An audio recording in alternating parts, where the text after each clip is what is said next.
നമസ്കാരം. ഞാൻ മോഹനകൃഷ്ണൻ കളത്ത്. എൻ്റെ ലോകവും കാഴ്ചകളിലേക്കും എല്ലാവർക്കും സ്വാഗതം. ഇന്ന് രാവിലെ ചായക്ക് ബ്രേക്ക്ഫാസ്റ്റിന് പുട്ടായിരുന്നത്. അപ്പോൾ എനിക്ക് ഓർമ്മ വന്ന എൻ്റെ ചെറുപ്പത്തിലെ എൻ്റെ നാടും ചായക്കടയിലെ കുട്ടിയസാക്കാനൊക്കെയാണ് ഓർമ്മ വന്നത്. നെല്ലാർച്ചാലിൽ പണ്ട് തൊട്ടേ ഉള്ളൊരു ചായക്കടയായിരുന്നു കുട്ടിയസാക്കാൻ്റെ ചായക്കട. കുട്ടിയസാക്കാൻ്റെ അവിടുത്തെ ചായ അടിക്കലും അവിടുത്തെ പുട്ടും സ്പെഷ്യൽ തന്നെയായിരുന്നു. ഇന്ന് രാവിലെ കുട്ടിയസാക്ക രാവിലെ വന്ന് ചായയും പുട്ടും റെഡിയാക്കി വയ്ക്കും. അന്ന് ഈ കറികളൊന്നുമില്ല, ചായയും പുട്ടും മാത്രമേ ഉള്ളൂ. ആ സമയത്ത് വന്ന് രാവിലെ ആണെങ്കിൽ നമ്മൾ ഇന്നൊന്നും കാണാത്തേക്കാൾ കൂടുതൽ തിരക്ക് അന്ന് ചായക്കടകളുണ്ടായിരുന്നു. ജോലിക്ക് പോകാനുള്ള ഒരുപാട് ആൾക്കാർ വരുമായിരുന്നു. കുറേ പേര് ബെഞ്ചിലിരിക്കുന്നുണ്ടാവും, കുറേ പേര് നിലത്തിരിക്കുന്നുണ്ടാവും. എല്ലാവർക്കും കൂടി വന്നിട്ട് കുട്ടിയസാക്ക കാത്തുന്നുണ്ട് വന്നിട്ട് ചോദിക്കും ആർക്കൊക്കെ ചായ. കുട്ടിയസാക്ക് അറിയാം ഏതൊക്കെ ചായ വേണം, എന്നാലും കുട്ടിയസാക്ക വന്ന് ചോദിക്കും ആരൊക്കെ എന്തൊക്കെയാണ്. അപ്പോൾ ഓരോരുത്തർ ഓരോ ചായ, ലൈറ്റ് ചായ, സ്ട്രോങ് ചായ, മധുരം കുറച്ച്, മധുരം കൂട്ടി എന്നൊക്കെ പറയും.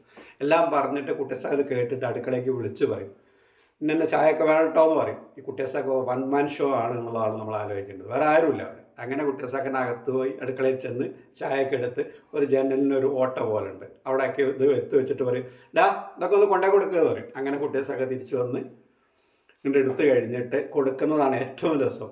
ഒരേ ചായയും അദ്ദേഹം പറഞ്ഞിട്ടുണ്ടാവുക. എന്നിട്ട് ഇങ്ങനെ വന്നു കഴിഞ്ഞിട്ട് നിനക്ക് മധുരം കുറച്ചല്ലേ എന്ന് വെച്ചിട്ട് ഇങ്ങനെ കൊടുക്കും.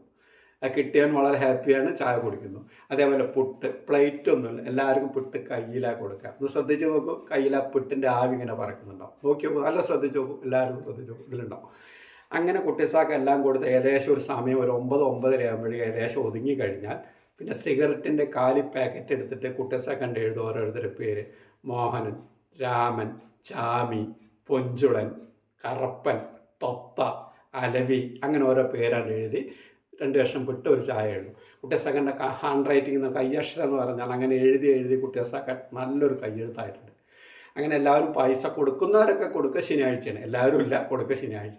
അങ്ങനെ ശനിയാഴ്ച പൈസയ്ക്ക് വന്നിട്ടുണ്ടെങ്കിൽ ഓരോരുത്തർ പറയും കുട്ടിയസാക്ക ഏകദേശം കൂലി കിട്ടിയിട്ട് കൊടുക്കാൻ നേരത്ത് ചെല്ലാൻ നേരത്ത് കുട്ടിയസാക്കനോട് പറയും എൻ്റെ പൈസ എത്രയാണ് കുട്ടിയസാക്ക?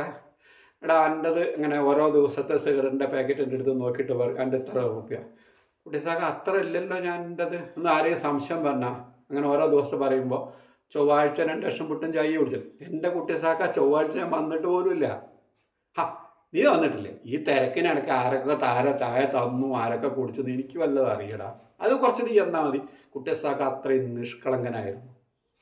കാരണം കുട്ടിയസാക്ക എല്ലാവർക്കും വരുന്നവർക്ക് ഒരാൾക്ക് പോലും ഒരു ചായയോ ഭക്ഷണം കൊടുക്കാതിരുന്നില്ല. വന്ന് കഴിച്ചു പോയിക്കോളാം, പൈസ ഉണ്ടെങ്കിൽ കൊടുത്തോളാം. അങ്ങനെ നല്ലൊരു കുട്ടിയസാക്കൻ്റെ ചായയും ആ ചൂടുള്ള പുട്ടും രാവിലെ പുട്ട് കിട്ടിയപ്പോൾ എനിക്ക് ഓർമ്മ വന്നു. ഇതാണ് എനിക്ക് നിങ്ങളോട് പറയാനുള്ളത്. ഇന്നത്തെ എൻ്റെ ഓർമ്മകൾ അതായിരുന്നു. അതുകൊണ്ട് എല്ലാവരും എൻ്റെ ലോകവും കാഴ്ചകളും കാണുക, ലൈക്ക് ചെയ്യുക, സബ്സ്ക്രൈബ് ചെയ്യുക, ഷെയർ ചെയ്യുക. എല്ലാവർക്കും നന്ദി, നമസ്കാരം.